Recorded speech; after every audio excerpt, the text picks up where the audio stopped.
edition of the Sports Your Enthusiasm podcast. I am your humble host, Bryce Benjamin, along with my guy, co-host of the year, Mr. Ed Rueter in the building. What's good, my dude? Wow, that's unbelievable. Week 2 of the NFL season, and I'm already co-host of the year. I mean, 2020, baby. I didn't realize that I locked it up that early. So hey. I knew I was a front runner. I had no idea I'd lock it up this soon. So much appreciated. 2020 is a weird year, so why not? Shortened baseball season, shortened season for co-host of the year awards. I like it, man. We're good. Nominations, Ed Rueter. Boom, you win it. I mean, I'm the only entrant in for that award, but I'll take the accolades any way I can get them at this point. Hey, man, you're co-host of the year any year in my book. Let's go. And you win for humblest host. The humblest of humble. Although I think my humble side, as a Ravens fan, is about to come to an end because we're rolling. Week 2, man, NFL season. Wow, crazy injuries. Like everybody was hurt. Like you go down the list of like every team, and week 2, almost every team lost a significant member of that franchise. I don't think I ever seen no shit like this, Rueter. Like ever in a whole, just like one weekend of football ever. We know what it is this time. I think that we saw that a lot of really top name players got injured this time around. I'm not sure that there were more injuries than usual. It just seemed like everyone that did get hurt was an absolute stud. I mean, you go up and down the list as we're about to do, and man, there were some real first round fantasy draft type players that are going to be out for quite a period of time. So it's going to be tough sledding. Yeah, that's a fact. I'm just looking at the list right now. I mean, obviously we can rattle off some names right here. First of all, for the Giants, Saquon Barkley, done for the season, torn ACL. It was crazy with him because I was watching Red Zone and they showed him he got hurt initially and they thought he was like, oh yeah, he hyperextended his arm, his elbow, and he sat out for a play. He came back in, and then the very next play he goes and tears his ACL. I'm like, golly.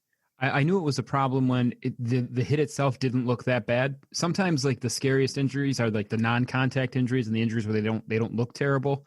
Obviously there's the injuries like the Willis McGahee and the Alex Smith of the world where they're obviously really devastating as soon as they happen. But you'll see a lot of times those Achilles or those ACL, sometimes they're non-contact and not much of a hit at all, but it puts a guy out for a while. So we're looking at Christian McCaffrey out for at least 4 to 6. They're saying, that's a huge blow to any kind of chances that the Panthers had. That's tough. Just up and down. AJ Brown is going to be missing some time. Jimmy Garoppolo missing some time. Man, the 49ers just devastated. Nick Bosa, Jimmy Garoppolo, Mostert. They were already dealing with injuries as it was to guys like Deebo Samuel. So, man, you got to feel bad for them. God doesn't like the Niners. Like, golly. Like, they literally lost their whole defensive line. Nick Bosa, Solomon Thomas, and D4. They're all hurt. Nick Bosa and Solomon Thomas are done for the season with ACLs.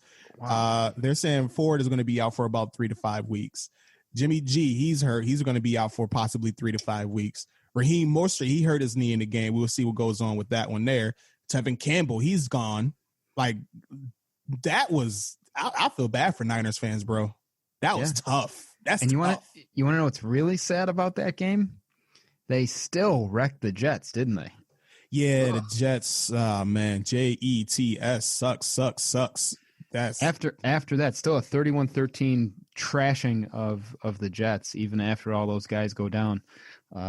Just a brutal mess out there in New York, but maybe we'll touch on that in a few. Looking up and down these games, are there any that really stand out to you that are worth talking about here? What do you think? Hell yeah, the game of the week for me was Patriots versus Seahawks, man. Cam Newton versus Russell Wilson. And this game holds some weight with me personally. Not personally, but this holds some weight just because everybody thought that Cam Newton was done. We seen how it ended in Carolina. He just kept getting hurt, and eventually Carolina decided to cut bait and they signed Teddy Bridgewater to replace him. Cam Newton's sat on the free agent market for a while, and there's several teams that needed quarterbacks, like the Chicago Bears, New England, who eventually picked him up, Los Angeles Chargers, and then he had to sign a incentive laden deal with the Patriots, and man, Killer Cam is back, bro. Like that was a fucking showdown between those two. I'll tell you a couple things that stood out to me in that game. First things first, I feel like when coaches go up against Belichick, they just seem to lose their mind, and they have it in their brain that they just need to try to do something crazy to outcoach Belichick. Yeah, I've seen that happen a lot. And in this case, Pete Carroll, decides that as they're supposed to be winding the clock down, takes a deep shot on 3rd and 1, and unsurprisingly it fails, gives the Patriots an opportunity to start marching down the field. And man, what I saw on that drive from Cam was incredible. Just zipping the ball down the field with some real mustard behind it. And it was like the Cam of old for a second. I hadn't seen him throw that hard in probably 2 or 3 years. He looked really, really good. And but then, wow, what a stop at the goal line. Last play of the game, and they come down. They chop Cam's legs out from under him when he tries the QB draw. And the Seahawks hang on to win. But what a game, huh? Yeah, that was a hell of a game, bro, from start to finish, honestly. And like you said, Cam, that man throws hard. Like he was just I tweeted, I was like, damn, man, Cam is throwing darts out here. And they pinpoint like on the money, like right in the receiver's breadbasket. Julian Edelman had a fucking career day with this dude, career high 179 yards receiving.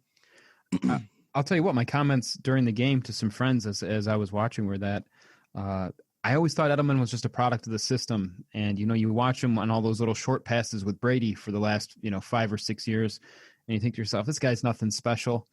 But I'll be damned if he's not just open all the time. He finds space in defenses. He finds spaces in the zone. He can kind of beat a linebacker in the slot man-to-man. He just somehow manages to create a nightmare for matchups. And I don't know that I was giving this guy enough credit the last few years because he looked special out there. Yeah, he had a really good game, man. Shout out to Bill Belichick coming up with the game plan for Cam. Like that quarterback power sweep was literally unstoppable all the way up until the last play of the game. Where they kind of just they kind of just mailed it. Like you can see it coming, and you thought they would kind of do a little deviation of it, but it worked for 2 touchdowns for him, so why not go for it again? But ultimately, and also I can't forget fucking Russell Wilson. The dude threw 5 touchdowns. He got a crazy stat right now where it's like I think he got 11 incompletions and 9 touchdowns. Like what the fuck? Yeah, wild. And the last guy to throw that many touchdowns with the fewest incompletions like in NFL history was 17 incompletions. So Russ is just out there doing special things. It's unbelievable how much there really was to talk about after this game, but just a lot of special performances and a lot of great things, a lot of good things to look forward to, I think, for both teams, because I think the Patriots show that they are for real. And I think that everyone kind of already was looking at Seattle as though they were for real. But I feel like by beating a pretty good New England team led by a pretty good quarterback there, I think that they solidified that reputation. Yeah, the AFC East is not going to be as easy for Buffalo as I think a lot of people was previously thinking. Shout out to also DK Metcalf. He was torching. Literally torching. What's his name on the Patriots side? Gilmore. Yeah, like he treated Gilmore like a kid. Like that was bad. So shout out to DK. It's tough though with any defensive back. The way Russell Wilson throws his deep ball, it's so beautiful. Yeah, and it's just the way it drops out of the sky. Yeah, it makes it a nightmare for any corner. The coverage was excellent. I mean, there's really nothing you could say. He had him blanketed. Russ just dropped it in a bucket from 40 yards away. It's incredible. Yeah, he just manned him like I'm bigger than you, I'm stronger than you, I'm getting this ball. There's nothing you can do about it. He was just manhandling him a couple of possessions. It got to Gilmore's head, man. It really did. You could say it started to mess with him. It was the first time I saw Stephon Gilmore react the way he did when he kind of grabbed him by the collar on the sideline, threw him down, and the two teams got into it a little bit there. That was the first time. I think I watched him here in Buffalo. I had never seen him lose his cool like that. So that was kind of interesting to watch. DK Metcalf definitely giving him fits out there. Yeah, man, that was an instant Sunday night classic, man. I enjoyed myself on that game. How about yourself, Rueter? Any game that kind of stuck out to you besides that one? Well, I might get to my game of the week in a minute, but I'll tell you that Cowboys and Falcons game, that one was certainly interesting.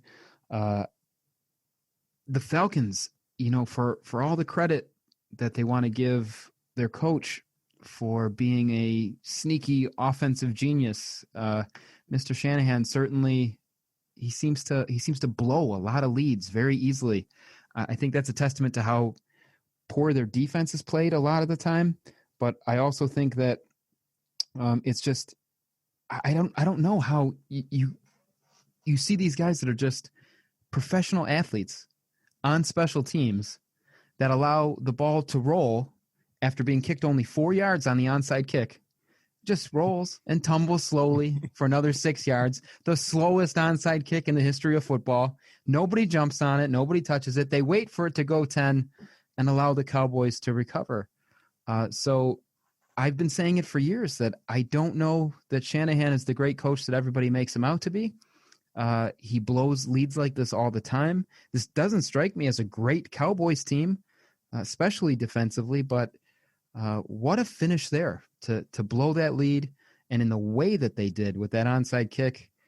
And then my man Legatron comes in to finish it off. But I think the Falcons showed they've got some real problems. Might be time to rebuild there. Yeah, and quick correction, that's Dan Quinn, the head coach. Shanahan might. Shanahan, I'm so sorry. I'm so sorry. Dan Quinn. Yeah, Quinn. Shanahan moved on to the Niners, yes. Shanahan might have been poisoned too, because we've seen that same thing happen for San Fran in the Super Bowl. You're absolutely right. No, my apologies. I don't know why I said Shanahan. Yes, Dan Quinn. He got the Dan Quinn poison pill, man. Yeah, I don't know, man. It's something about that Atlanta and Dan Quinn and blowing leads when you have such a huge lead on a team.